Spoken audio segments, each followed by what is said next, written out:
PR নিয়ে যারা মাতামাতি করছে তারা পিআর বুঝেই না।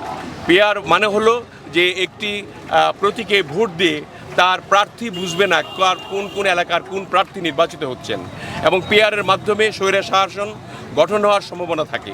কারণ আপনি পিআরের প্রতীকে ভোট দিলেন এবং কাকে কাকে এমপি বানাবেন আপনি শুধু একাই জানেন, এবং যিনি দলের প্রধান তিনি জানবেন। অর্থাৎ স্বৈর শাসকের একটি আমন্ত্রণ করার জন্য কিছু লোক পিআর করছে, কিন্তু পিআর আসলে এটা আমাদের বাংলাদেশের জন্য প্রযোজ্য নয়। এবং পিআর পদ্ধতিতে নির্বাচন করলে আমার নেপালের মতো অবস্থা হবে, ভঙ্গুর একটা পার্লামেন্ট হবে, এবং সেখানে এই প্রফেশনাল যে রিপ্রেজেন্টেশন যেটা থাকবে সেটা করে সবাই চায় যে যারা 2-3% ভোট পাবে তারা হয়তো 9টা-10টা আসন পেতে চায়। এটার কারণেই তারা এরকম হট্টগোল করার চেষ্টা করছে। এটা বাস্তবায়ন কোনো অবস্থাতে হবে না।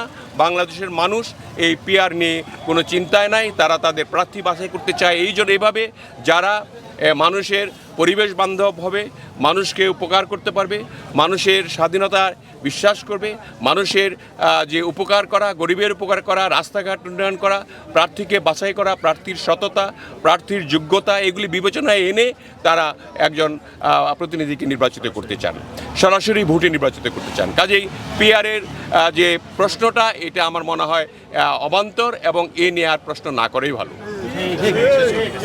ধন্যবাদ।